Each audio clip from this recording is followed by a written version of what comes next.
I'll give you the cue. Make sure I got everything. All right. Go ahead. And Smiffy. Hey. My goodness, sir. We are broadcasting? Whoa. Did I hear that correctly? Yeah, broadcasting, Smiffy. That's a little bit different than our normal podcasting. It is. This is live. We're walking down the street live. And we're talking about the fleet, my friend. While we are live streaming into the internet. In your mom's basement. No editing. None. Nothing we can do. No. If things were to go horribly wrong. It is what it is. Just gotta live with it. You gotta live with it. Gotta live with it, baby. See, I can't take that back. Nope. But that's okay. I'm okay. Neither can anybody else that's listening. Welcome to the show, everybody. This is our first foray into the live broadcasting sphere. I don't even know what to call this galaxy universe of live, but we are the Shipyard podcast, and today we are the Shipyard live on fullpresscoverage.com. Smithy. Yes, which we want to say big thank you to Full Press Coverage. Big thank you to Full Press Coverage. Thank you so much for having us on. We got a kind of a fun show planned today. We have some people, not a real fun, but a kind of fun show. A moderately fun show planned for you all today. We're looking for the C+. Yeah, we strive for mediocrity. Mediocrity is what we really end up going for here on the Shipyard. But today we've got a couple guests calling in. One is Jeff Goldberg, who is the reporter for the San Diego Fleet. All right. He is live on the ground, Smith. He is live on the ground in San Antonio. Ooh, at the Alamo. At the Alamo Dome, and will be giving us a firsthand account of what the scene's like out there. Well, all I know, if John Wayne's there, he's going to do all right. I didn't catch the reference, but I like it anyway. For those of you who did, I'm sure you appreciate it. Smithy, for those who don't know, is a huge John Wayne fan. Yes. Probably the hugest remaining John Wayne fan in existence. One of the few and only remaining.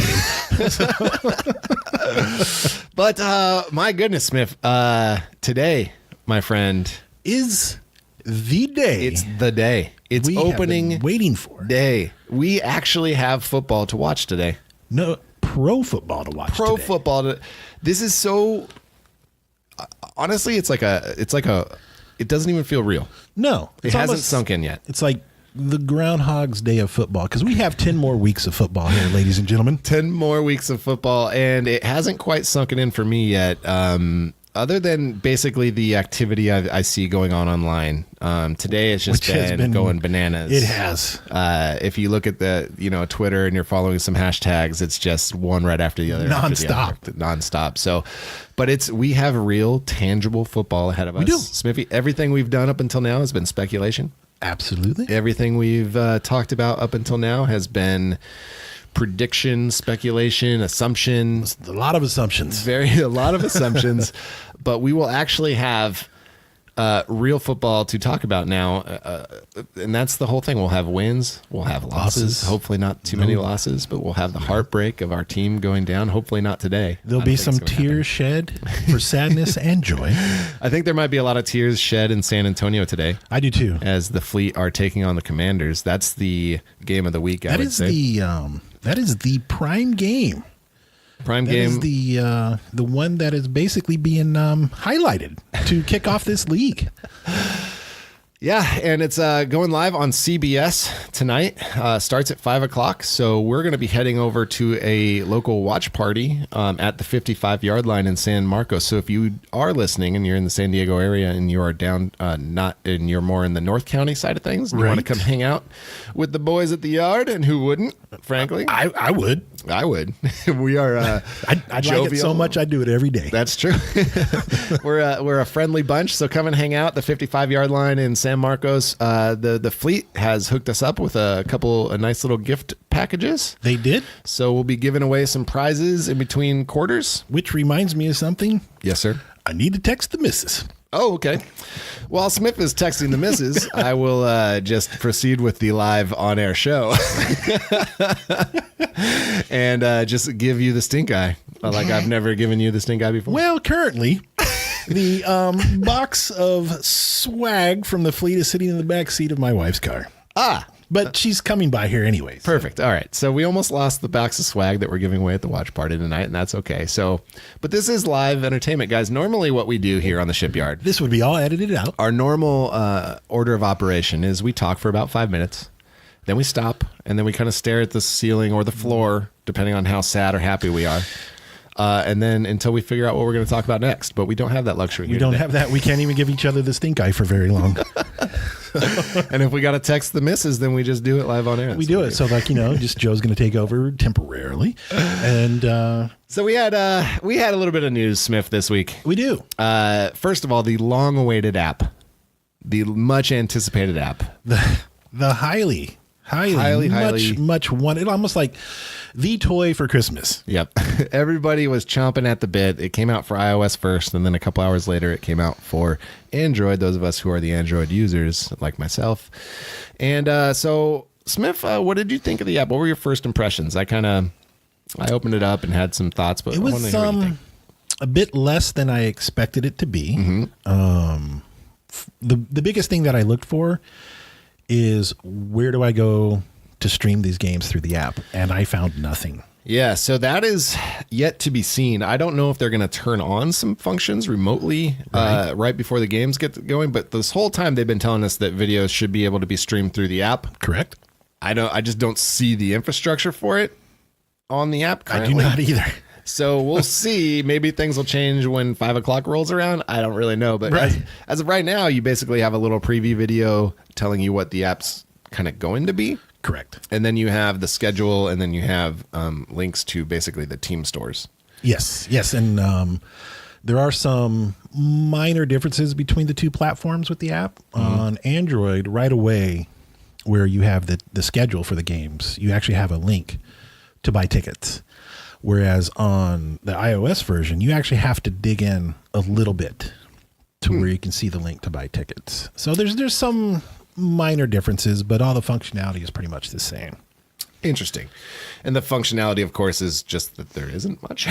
Well, now keep it simple. there is a little profile. There's a little profile photo at the very top right. If you missed it, it's tiny. Now, I think this is, up the alley for, I think it's a profile for ants, to be honest with you. It's a very tiny It's a little tall profile. little, I don't even want to call it an avatar. Yeah. It's more like an icon. It's very small on the top right, so it's very easy to miss. I almost overlooked it, but if you click on that, it'll basically, I think you can change your icon, and then you can basically go in, and I think that's where you'll be leveling up and doing things along those lines. So the little preview video that shows up in the app basically is showing a predictive style functionality for you to follow along a game with. Right. And it gives you a pick of plays that you can choose from. And it gives you, it looks like percentage of likelihood of success is my guess. Yeah. Because, tapping on it does nothing.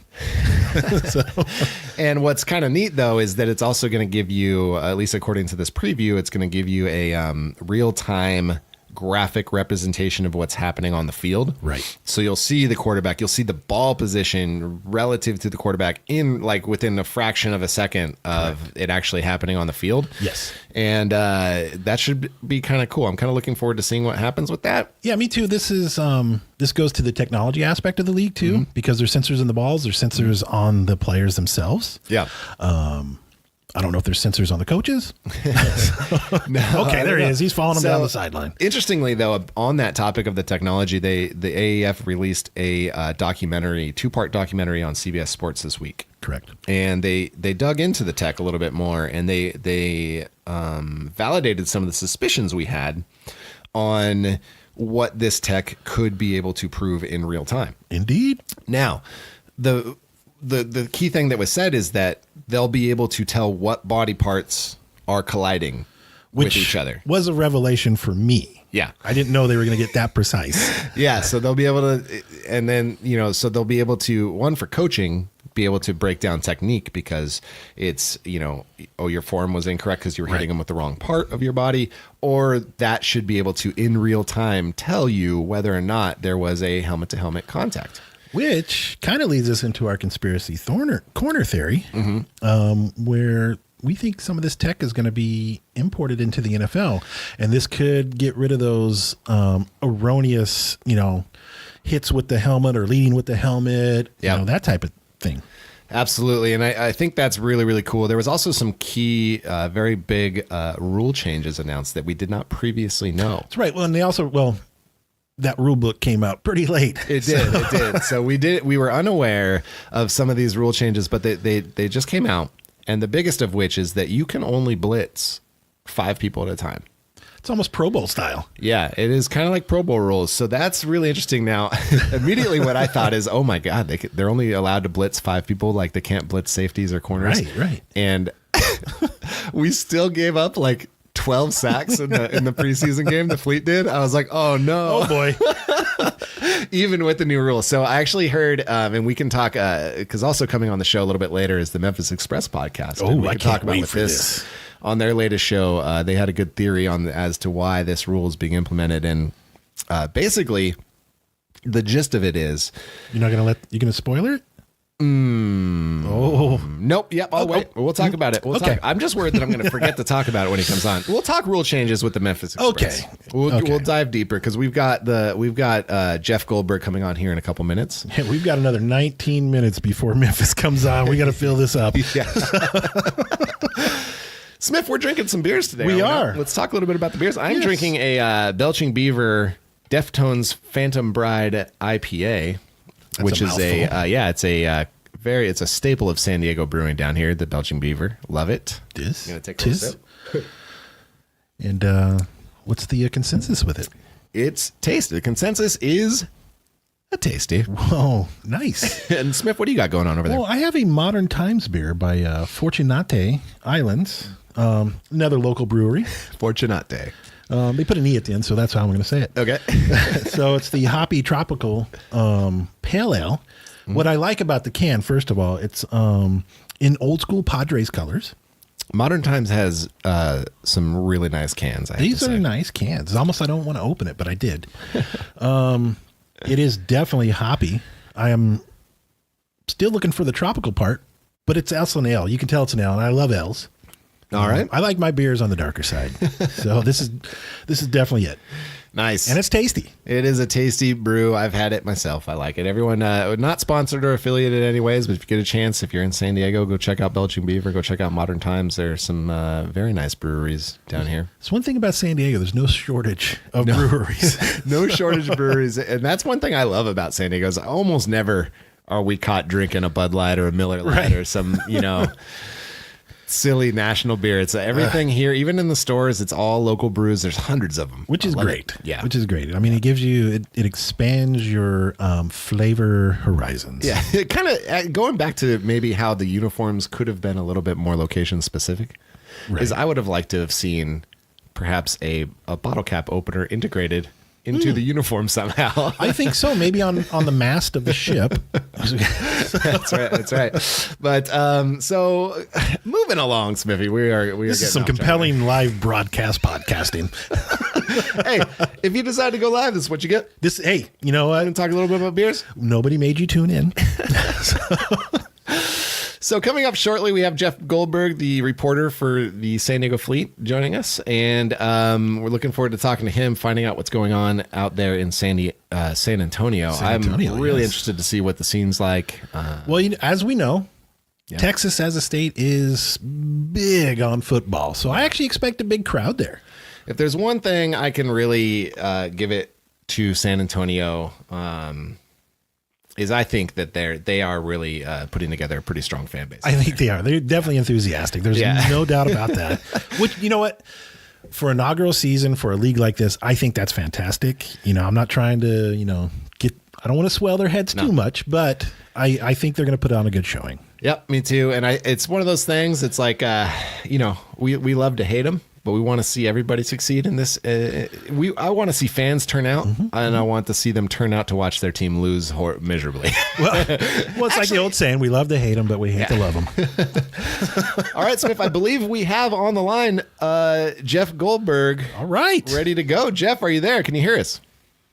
Gentlemen. There he Jeff, is. so nice to talk to you finally. I know we've been going back and forth. We're really appreciative of you coming on with the team. The articles you've been putting out have been very insightful, and thanks for joining the show. Yeah, we're getting ready to go, huh? It's hard to believe, but the countdown is on. Only hours to go. It's exciting. It's exciting even for old grizzled veteran sports writer like myself. It's really.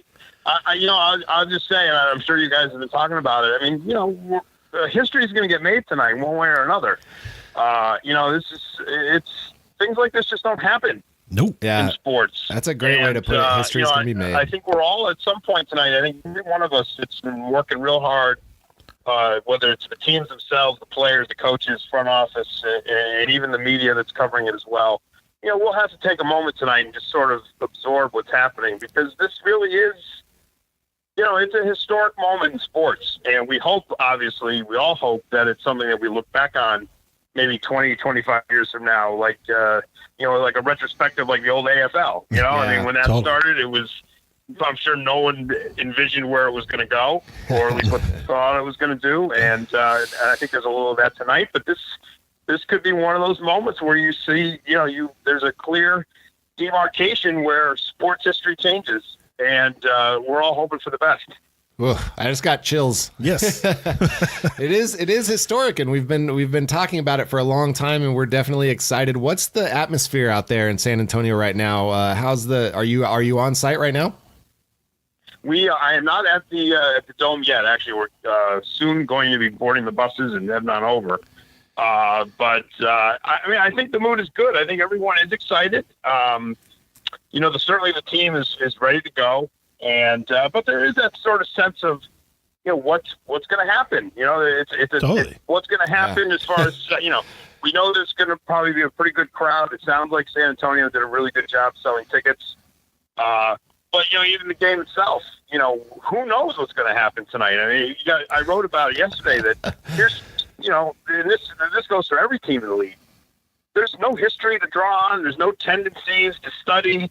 Yeah. There's really barely any game film at all. There was the one scrimmage a couple of weeks ago, and even then, teams weren't exactly, running what they're going to run in the regular season. So teams are going to be taking the field tonight not really knowing what the opponent is going to be all about. And I think that could make for some really interesting football here this weekend. And I have a feeling we might see some high-scoring games because of it.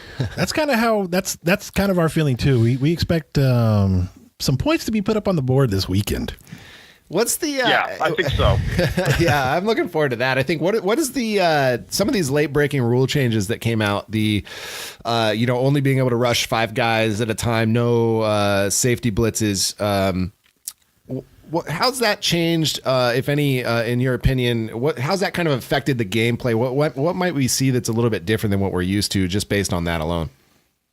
Well, again, I think part of that too is that I know that everything that they do is a certain way geared toward player safety and trying to eliminate some of the really violent hits that go on. And I think some of these rule tweaks have that in mind. How it's actually going to play itself out on the field and what teams are going to do. I think it benefits the fleet in the sense that, you've got this Mike Martz offense where he's going to be looking to attack. He's going to be looking to put pressure on the defense to begin with. And if the defense is essentially being limited in some of the things it can do, I just think that plays into his hands. It's going to give him a little bit more of a tilt of the playing field, I think. So I think looking at our team here, I think it's going to help the Fleet's offense.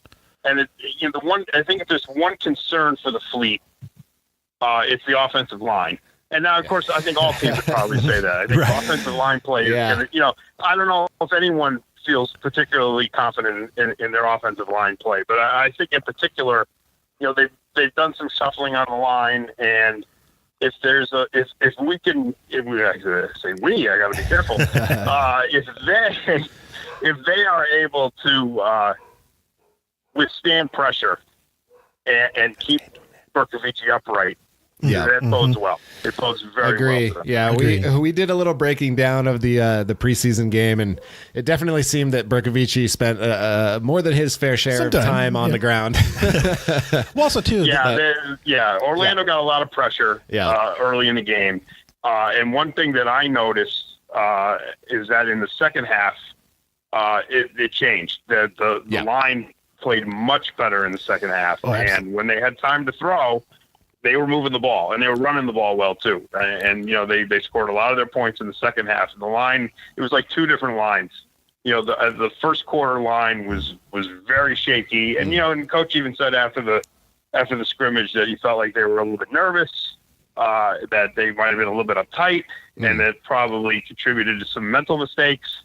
And they seemed to settle in and get into a rhythm in the second half, and they were a much different team in the second half of that scrimmage. So if that holds, then I think we got a chance to see some pretty good offense tonight. Yeah, I think the silver lining in that scrimmage game was the final score was 31-28, and even with a pick six and a couple of missed field goals, that game could have been a lot worse.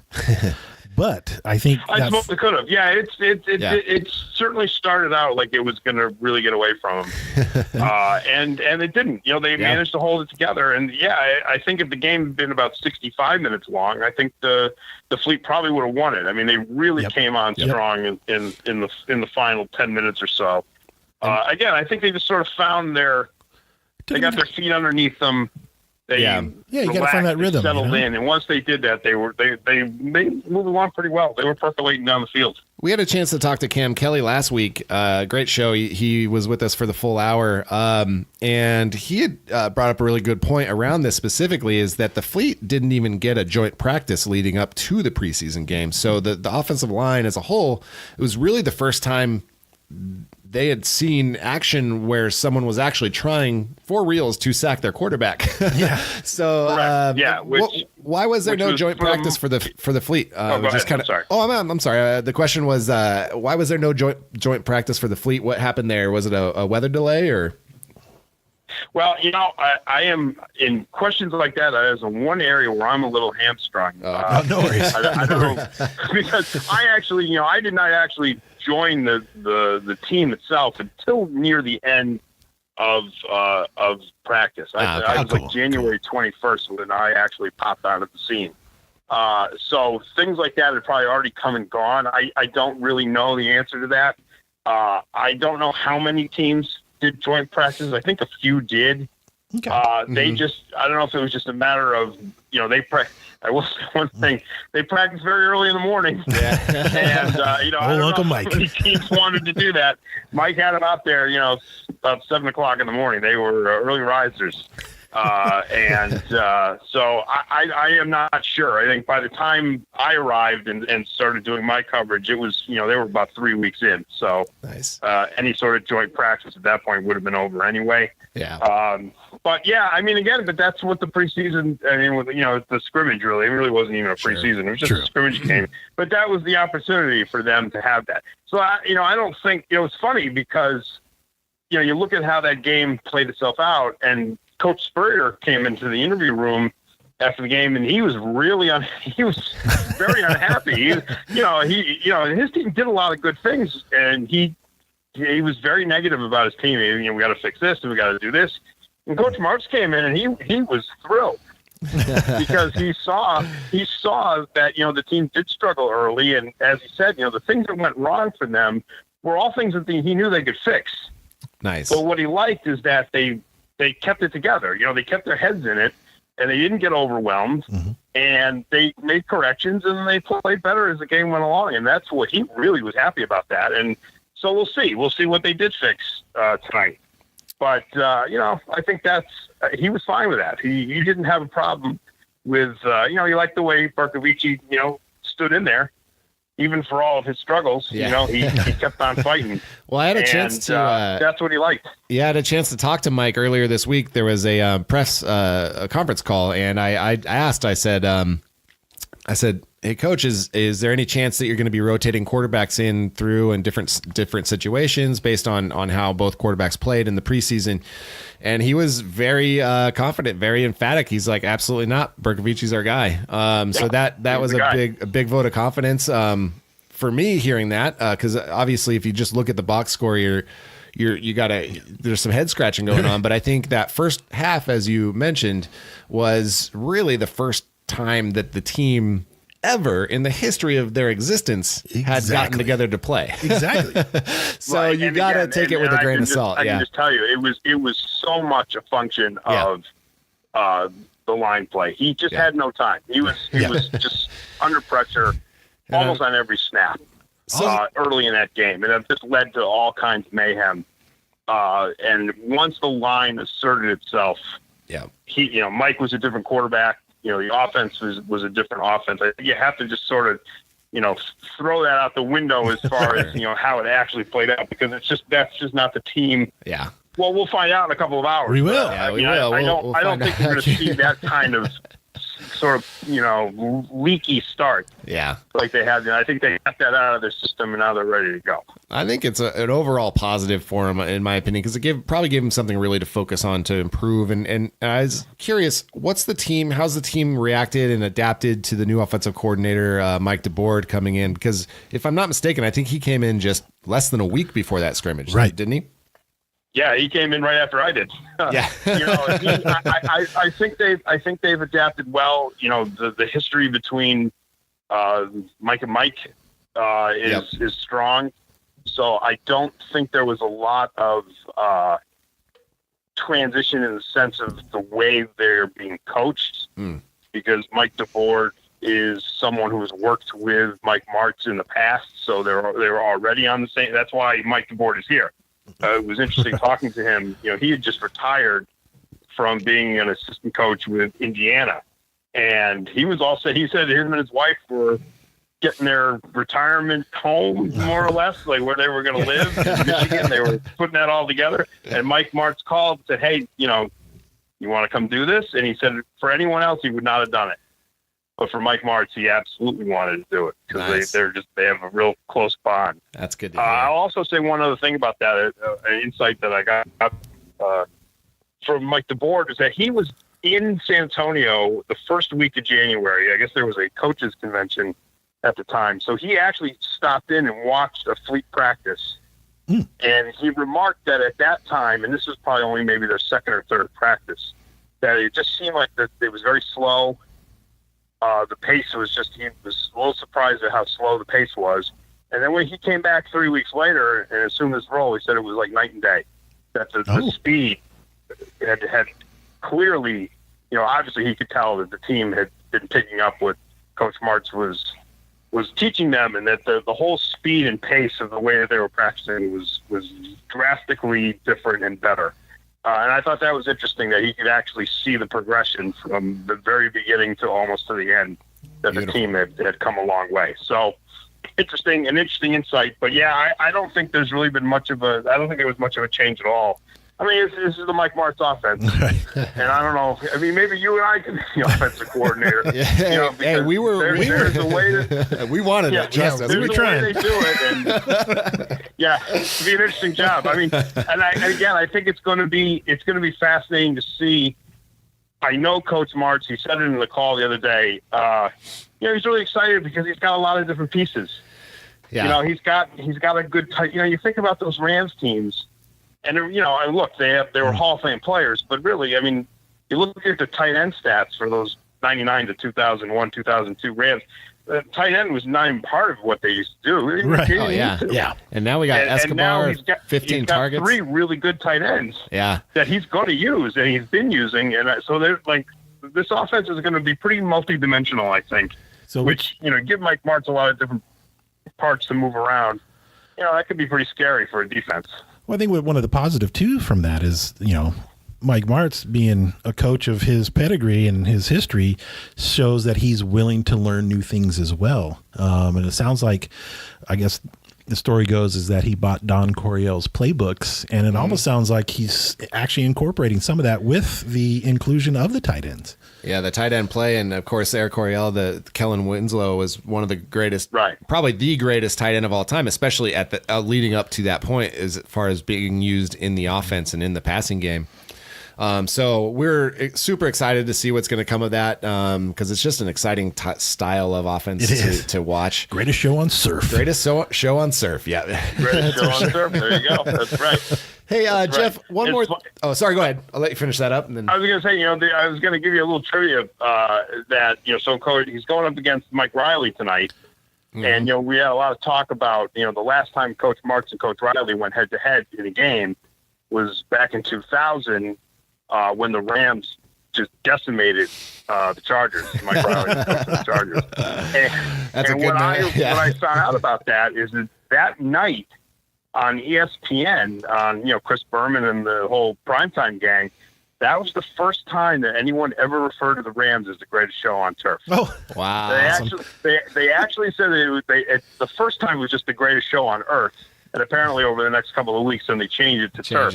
But that was the game. It was this 57-31 game back in 2000 where they racked up about 600 yards of offense. That was pretty normal for a Mike Riley Chargers team. That was the actual birth of the greatest show on turf. That is a great bit of history right there. It's all come full circle, and now it's the greatest show on surf, and we're looking forward to it. One last thing before we let you go, Jeff. As far as the injury report goes, is there any last-minute scratches or anything we should be aware of heading into the game?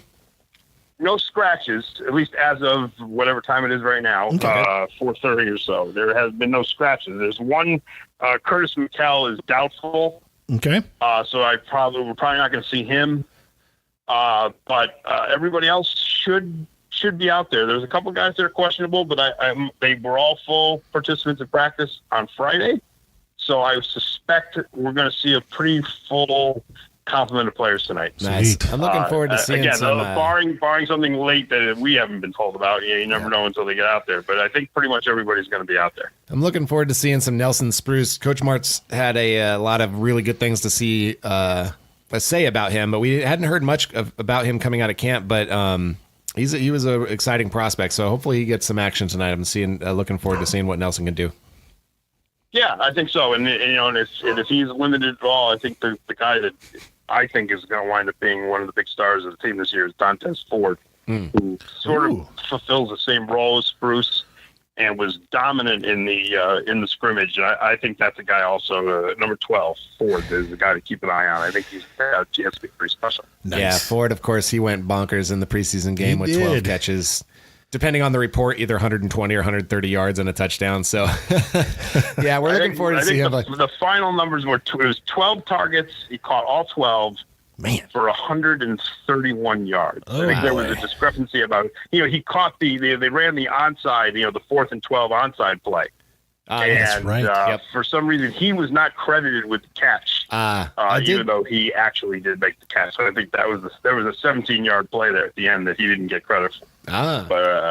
But we were there, and he did. So 12 out of 12, and he caught every target for about 130 yards. He was terrific. So I think he's a guy who played at Pitt. He didn't have a big career at Pitt, but I think he has a chance to really stand out here and be a big part of what they do.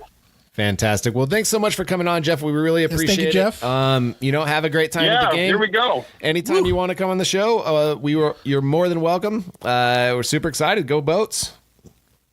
All right, here we go. Just everybody sit back and enjoy it. Let's hope they put on a good show. For sure. Thanks again, Jeff. Have a good game. Thanks, Jeff. All right, guys. Take care. Thank you. Bye-bye. Bye-bye. All right, Smith, that was a good time, and I think I really appreciate Jeff coming on, but I think we're going to move right into our next guest. Ooh. Now, this wait, do we have them on the line? We don't. Well, we don't. That's a Memphis Express podcast. Boy. But we will soon. Oh, boy. For a team that prides itself on shipping, they're late. Well, we did go a little over. He may have just got fed up with us and was like, you know what? I don't take getting We didn't deliver because nobody's home. I'm the godfather of AAF podcasting. Yes. Of course, we're referring to the Memphis Express podcast. Daniel, you Abendtroff. I can't even begin to do it. But he will be joining us shortly. I believe also Michelle, his co-host and wife, will be coming on with us as well. Do we have the bleep button ready? We need to get that bleep button. Actually, a funny story. We should talk to her about this. But they've been working towards somewhat of an official partnership with the Express, which is awesome. Look at them. Very, very cool. And one of the caveats was that Michelle might have to tone down the old adult language a bit. Well, with a mouth like that, you'd think she'd be with the fleet, all the sailors, you know? Yeah, the sailors. You think, I think it would swearing be like a sailor. Embraced and loved around these parts. I certainly enjoyed it. Why wouldn't you? So here's the part we come in our broadcast podcast. Oh, wait. I see somebody calling. Nope. And they're gone. Nope, they're back. We're back. Okay. Beautiful live. This is they're gone. Programming. All right. Okay, well. Smithy, how's your day, buddy? Well, my day's been good. I was actually surprised by the little bit of rain we had earlier. Little rain going on in San little Diego. Unexpected. I hope the rain clears itself up before next weekend. Me too. I'm excited about nobody the likes a tailgate. soggy field in San Diego. No. Oh, Hey, there we go. We have Daniel on the line. Daniel, can you hear us? Hi, Daniel. No, sir. All right. Well, how was your day, Joe? My day was beautiful. I spent a little time. We're getting a puppy tomorrow. Oh, boy. Yeah, so we're adding to Another the pack. addition to the family. We are adding here to the pack at the Shipyard Studios. We've got Noodles, of course, who's been on the show a few times. Yes. And now we're adding an additional puppy tomorrow. I hear. Is that Daniel? Something. Is that Daniel and Michelle? Is he eating a snack? This is the best broadcast ever. I hear Michelle. I think she's just talking. Is she in a swearing tirade? Let's listen in. Let's listen in and see if we can. Listening live from Memphis. A sneak peek into the Memphis Express studios. And it's very quiet over there. We do promise that they will be on at some point in time. Yes, there's little teasers going on right now, but they're trying. But what kind of puppy are we getting? The puppy that I am getting is the same type as Noodles, but maybe a little bit smaller. It's a half Same color? Similar. Okay. Yeah, half golden retriever, half poodle. Oh. The old golden doodle, as they're referred to. The old golden doodle likes to poodle. Yeah. Here's why I like them. They don't shed. They don't. You know what? But they do pee. That's true. I have to say, Noodles is probably one of the most friendliest dogs I've ever run into. Yeah. But she gets so excited. A little issue with the bladder control, which is funny in a way because I'm not the one that has to clean it up. Now I am the one that has to clean it up, and I don't like it. She it gets especially. Oh, The Godfather. The Godfather. Is that the intro music for The Godfather of podcasting? Hey, welcome to the show. We got you. Good choice. Hey. Good choice. We had a little trouble getting you on there, and I missed a podcast you can't refuse. Yeah, you got to. Now that's some good music. We had a little technical difficulties getting you on the line there for a second, but we missed the opportunity to play our new transition music, which we really like. So I'm just gonna please stay tuned as we welcome the co-hosts from the Memphis Express podcast, Michelle and Daniel, Live on Full Press Coverage Radio. Hey guys, how you doing? Oh man, great to have you guys on the show. What's going on? You guys getting ready to make the trip to Birmingham tomorrow? Yeah, and just like we were saying, I think it was yesterday we were talking, there's something's going to go wrong, and I'm glad we got it out of the way at least. We knew something I fully anticipated. I think I set everybody up that there would definitely be some issues with us going live for the first time. Oh, without a doubt. I'd be more surprised if there lower were the none. expectations. Lower the expectations. Yes. Taper them off. Go for the C+. Now, Michelle, we were just began to start telling the story about your guys' journey with the Express and how you guys got started, and it's all kind of gotten to a point where you may be coming up on some sort of semi-official partnership with the team. And as a result of that, you had to give up one of your absolute favorite things to do, which of course is drop that explicit language. Dropping that explicit language. That's right. And I thought you were going to talk about how I had to come around to the name. I'm still not there. I'm just not talking about it as much anymore. The name of the team was another thing. Yeah. Express, which I get. There was the LA Express and the USFL back in the day. Correct. It's but it's kind of FedExy. We've had fun with it over the yeah, months. y'all have had way more fun than we have. Well, thanks so much for coming on the show. What are you guys anticipating in this first game? Is there anything you can tell us about heading down to Birmingham? What are you going to be doing? What kind of special access, as of course the godfathers of AAF podcasting, have you received? So we luckily, awesomely, received press passes, which is a first for us. When I was reading through all of the stipulations and guides of what we do when we get to the stadium, I was like, wait, can I cuss here? Yeah, I mean, yes. Yeah, if you want Okay, to. No cussing beyond this point. I'm going to earmuffs it. I'm a delicate fella. You're a fragile guy. I have fragile sensibilities.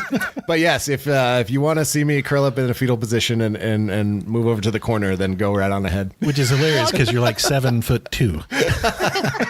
I definitely want to see this thing. It's a big corner, All right, so proceed with the story. Go ahead. So we're reading the guidelines of everything and what it means for us to be in the press box and stuff like that. And I was just like, holy shit, we're like really official. It's blowing me away. That's awesome. So you guys are going to be up in the press room with all the reporters looking down on the game on the peons below. Is that what I am to understand? Yes, we are. Beautiful. That's super cool, guys. That's awesome. That's pretty awesome. How did you? Well, no, I know how you did it because. But does the audience? The audience doesn't know. Is there? But I don't know that this is necessarily something we want to tell the audience on how to achieve this. We don't want all of the audience packing the press box. I see the pun. Yeah. Packing. That was the pun. But, in case you missed it. Was it difficult? Was it just a series of emails, phone calls, or was it just like, hey guys, what do you guys think of this? I mean, it depends on what you classify as difficult. As far as like the process to actually get approved, like that was easy, but the work we put into it to get to this point, right? As you know, we were the first podcast to jump on. We were one of the very first, if not the first, fan-led initiative in the AAF. I mean, I jumped on back in March whenever it was announced that Memphis had a team, and I was on board before the team had a name.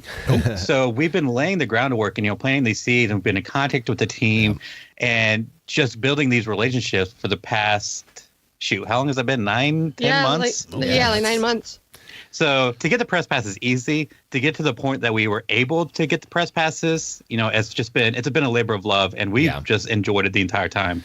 Same here. I have to say, when the shipyard was just kind of a twinkle in our eye, I have to say thank you very much, because I reached out to you very early on, and this was when, the teams weren't even really regularly tweeting or anything along those lines. It was very, very scarce. And, I reached out to you and I was like, hey, here's my buddy and we used to podcast and we want to get back into it. And you gave me some awesome pointers. You're like, all right, get this, get that. And you'll be set up and you'll be ready to go. And so you were just very, very gracious to us to help us get to the point that we're at. And we've had that same experience getting to know the team and this labor of love that's gotten us to, do some really cool things like podcast live on full press coverage right now. And, just couldn't be, it's typical of the AAF and the opportunities that it's bringing, not just for players, but for coaches and for fans like us to get in on the ground floor of a brand new sports culture. And it's just exciting. And we finally have some football to watch today. Are you guys as excited as we are? Well, before that, not only do we have just this awesome platform, you guys actually have an entire section named for you in the stadium. We do. We don't want to brag, but yeah. And if I'm if I'm not mistaken, Sold isn't out, by that the way. section sold out? It is sold out. Yeah, F-19, Yeah. the shipyard, is packed to the brim with people. we're assuming people. We're assuming and hoping it is packed. I don't with think there's people. any restrictions.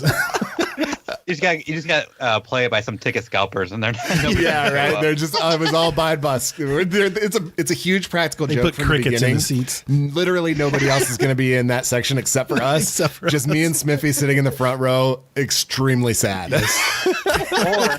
or even Go better. boats. Go boats.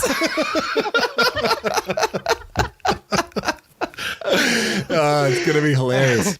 I part of me It was kind of like hopes the that's what. Command Post podcast bottom all up, and they're just gonna Who? fill it with Commanders fans. I'm sorry, say that again. I was too distracted on trying to make a joke. I was gonna say like maybe the Commander podcast bottom all up and just gonna fill it with Commander fans. Oh, that'd be hilarious, though. The Commanders have a podcast? I think so. Oh, No, I've never heard it.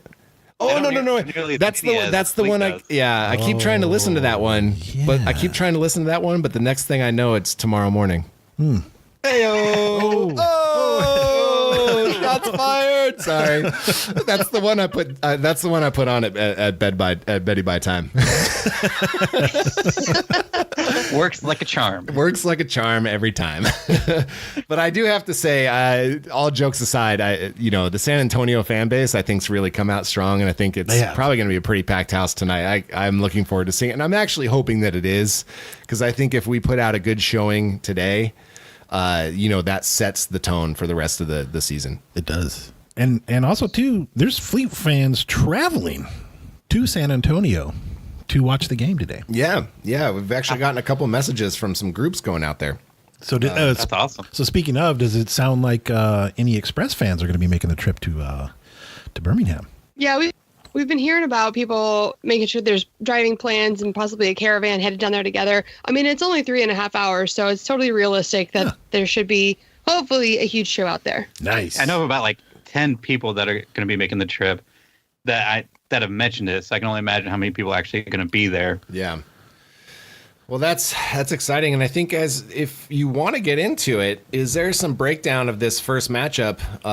Is there any key matchups that you want to talk about that we should be looking out for? Michelle, do you want to talk about your analysis? Which is what? That's incumbent Your on mine, analysis. so if he's putting me on the spot here, I've got no idea what he's talking about. That's for some me, good honestly, analysis. I like it. Take that to the bank, ladies and gentlemen. But obviously, Hackenberg at quarterback is going to be, the headliner. And the fact that Zach Stacy isn't the starting running back, I think, brings up a lot of questions. That is interesting. Ooh, We've he's got not. Who got the nod? solid receiving core. Was it Neil? And the guy to watch on offense for me is going to be Fabian Guerra. The guy is quick, agile, and if you haven't seen his highlight film, he had the NCAA best catch of the year a couple years back. Oh, I think I did catch that. Insane. Have you seen that? I think I did catch that one a long time ago. I think at the very beginning you maybe posted that highlight on Twitter, and I think I caught it. Well, that makes me glad I drafted him in my fantasy league. That's too. Dan, did I draft him? You did scoop up Yes. Graham. Okay, awesome. And then on defense, our front seven, I think, is going to be a force. I know we got two huge guys in the middle, and our defensive ends are insane. Anthony Johnson and Sam Montgomery. And then I feel like our linebackers they have to be good with a head coach like Singletary, who's taking like a personal mission to help coach the linebackers. Yeah. To some insane degree. Like, we can't really talk about it right now. But Come on. I feel like our linebackers have to be good in order to be on a team with Mike Singletary. Nice. That's funny because is Coach Singletary still as intense as ever? Have you noticed? It depends on when you talk to him. Okay. If you're just having a conversation with them, he's just a teddy bear. Like, he's the nicest guy. He's soft spoken. He's super mellow. You would never expect that he used to be called the heart of the defense or Samurai Mike. Right, but then when we went to tryouts, we were able to kind of watch part of that day, and he was so intense. I mean, it was just like the heart of the defense right in front of you, yelling at the guys, do it again, get it right, you're going to do it again. I mean, these guys are like their legs were pure jello, and he was yelling at them to do it again. Well, I think, I was living in the Bay Area when he got the 49ers coaching job, and I think the whole Bay Area had jello legs as well when he was coaching. So, So backtracking just a little bit to the Zach Stacy news, did Memphis finally release their depth chart? Because I had not heard that Zach Stacy was not the starter. And who got the nod? I think it came out yesterday, and he's listed. We only have 2 running backs active. Terrence McGee is the starting running back, and Zach Stacy's backing him up, which is really a shock that Rajon Neal isn't even active. Yeah, that's really surprising. I would have, looking at the preseason breakdown, I saw Neal's name early and often. Yes. So I was, that's surprising right there. So that'll be really interesting. Now, in my fantasy drafts, that worked out well. I tended to fade all of the name guys in the league because I don't know if I'm the only one that feels this way, but I'm kind of more looking forward to seeing some of these unknown guys get going than I am to see some of the name guys go.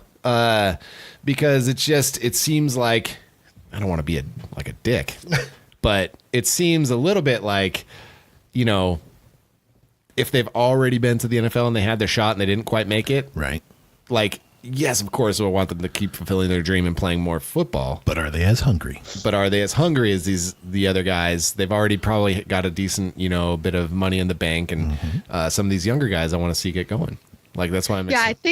I think it was Cochet Irby. We were talking about the Express team president at the quarterback draft. I think that's what it was. And he was saying that these NFL guys or former NFL players are going to be great leadership for these AAF teams because they're probably not going to go back up to the NFL, but they have some experience. They can share their knowledge of what they know.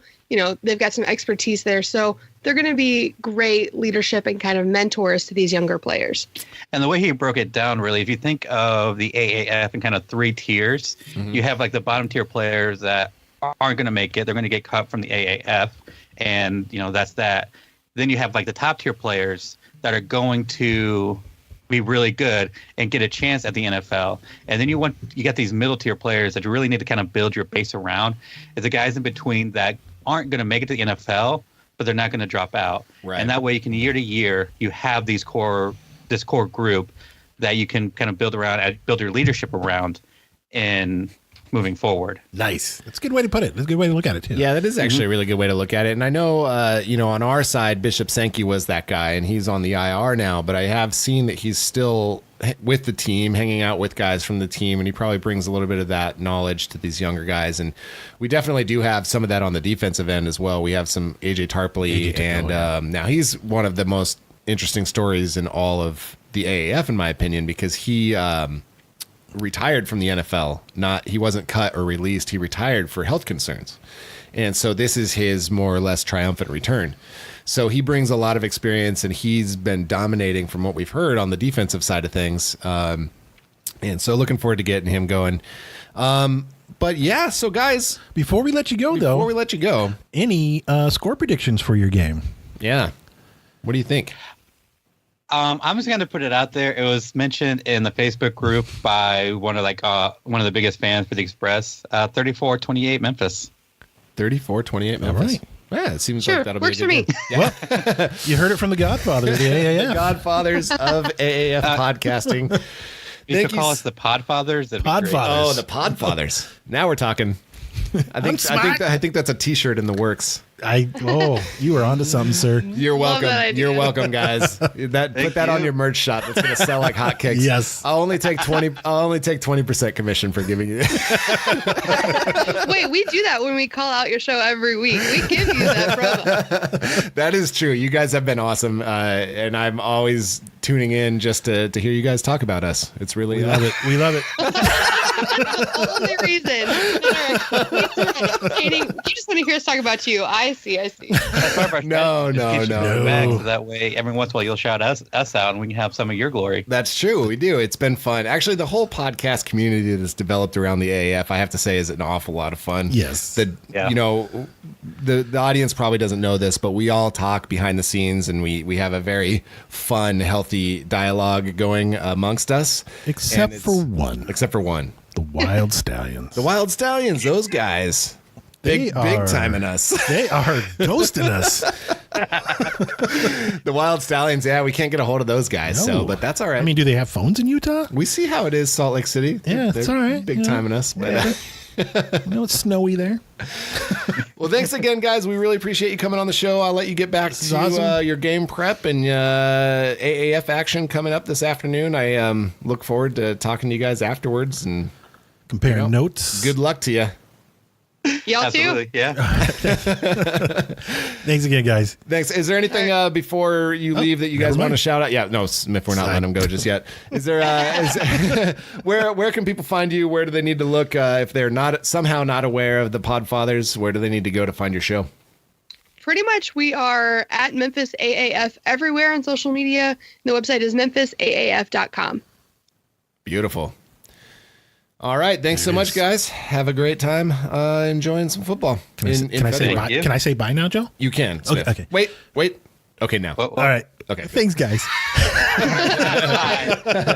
All right. Take care, guys. Love you. Love you too. All right. Smithy. Love you too. Oh, they're still on the line. Wait. Whoops. Let's just keep you guys on. Yeah, Let's just profess our love back and forth Back and for each forth. other for a while. Kisses, McSmoochies. That's what we say. And Big huggies. that has been podcasting live on full press coverage with the Memphis Express The and Gold, Podfathers. the Podfathers of AAF podcasting. We'll be right back. Thank you for listening. Okay, we're back. We're back. There's no commercial timeouts. Son of a gun. Yeah, but Smithy, we are almost through the entire hour, and we didn't even get That to was a an lot hour? of what we wanted to get to. Yeah, Did anybody ask us any questions? You know what? I didn't look. Whoops. This But, is a tightly run ship. Yeah, regardless, we don't have time to answer them. Okay, well, Yeah, so Smithy, as we head to the end of the show, of course, if you are unaware, today is the first day of the AAF. We have 4 games brewing, 2 today, 2 tomorrow. Today is, of course, the San Diego Fleet versus the San Antonio Commandorks and the Atlanta Legends. which There we I are. Still don't understand the name. Versus the Apollos of Orlando. Orlando. Now, these are both happening at 8 p.m. Eastern, 5 p.m. Western. So you need to, it's going to be regionally broadcast. Yes, so if you live in Florida, you're not seeing the San Diego San Antonio game. Yeah, I'm sorry. I know the Fleet fan page on Twitter is a Florida-based Fleet page, so he won't be able to tune in. Oh boy. Yeah. And then There was tomorrow's some way to games- stream it through an app. Yeah, so maybe you'll be able to stream it through the app. Let us know. I don't know. Yeah, let us It's hard know. to say, but so Memphis and Birmingham, of course, square off tomorrow. That is at 4 p.m. Eastern time on the CBS Sports Network, and maybe also the app. And then the Sunday night game is Salt Lake at Arizona In Sun Devil Stadium. in Sun Devil Stadium, and that'll be broadcast on the NFL Network, Spiffy. Oh. Yeah, the NFL Network, big time. So just Spreading its wings. spreading its wings, but With that, with that, know. we've got 3 minutes left. We do. Smithy. Let's do some quick score predictions. okay. Okay. Fleet game. What's your prediction? Fleet game, my prediction is San Diego 34, San Antonio 17. 34-17. I'm gonna go 38 San Diego. Mm-hmm. And I'm gonna give San Antonio a little bit of credit. I'm gonna put them at 31. Okay. 31. I wanted to see I'm expecting a shootout here. Yeah, I just think there's our gonna be a defense lot is of better. offense. There in the preseason, both offenses were very good. True. I have to say. True. San Antonio came on strong. Granted, they were playing Atlanta, which I think might be in trouble. We meant to mention this, but Michael Vick is out as offense coordinator in Atlanta. So that Again. brings us to that game again. This time for reals, though. It's for realsies. He's out. So the Atlanta versus Apollos. Who do you think's going to win? Granted, Apollos did defeat the Fleet. Again, I think I got to go with Spurrier on this. Yeah. So I think Spurrier Apollo's all going to day. be victorious, but I don't think it's going to be the shootout that we think it is. I don't have confidence really much in both offenses. So I think it's going to be a lower score game. I'm going to say 21 to 20. 21-20. Ooh, a close game. Close match. Okay, I'm going the opposite. I think this is going to be a blowout. I Okay. think this will be the one blowout of the week. All right. And I think we're going to be somewhere in the neighborhood of 33. 34. Mm-hmm. The 2-point conversions really throw me off, by the way. Yep. I'm going to give, I think Atlanta's going to get 11. Okay. Yeah. Okay. They'll get a field goal and a touchdown, and they'll convert their 2-point conversion. There we go. Yeah. And then, so that brings us on to the Hot Shots versus Salt Lake tomorrow night's game. I'm gonna have to go with Hot Shots on this one. Not only that, because I like the Charlie Sheen movie, but I think this one will be another of the higher scoring games. Yeah.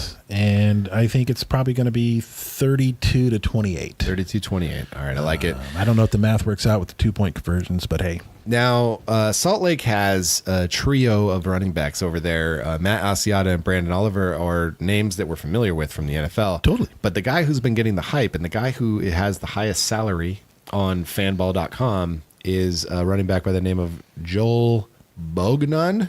And he got the start. He got the nod out there in Salt Lake. So, well, congrats to JB. Yeah, I'm looking forward to seeing him get going. And I actually think Salt Lake's going to take this one. I think it's going to be a very close fought game. Let me just knock things down. Why don't you just throw it? And I think Salt Lake's going to come up on top 28-21. All right. All right. And then, so that leaves us with Memphis and Birmingham. We saw what the Memphis Express podcast suggested. I actually think, I'm sorry, Podfathers, but I think Birmingham is going to squeak this one out, and not just because I got Luis Perez as my starting quarterback on my fantasy team, but mostly because I have Luis Perez as my starting quarterback on my fantasy team. Smithy, you have a prediction on the Birmingham game. I'm going to go Birmingham 24, Memphis 17. All right. Well, I'm going to go Birmingham 42. Oh, Yes. Memphis 36. wow.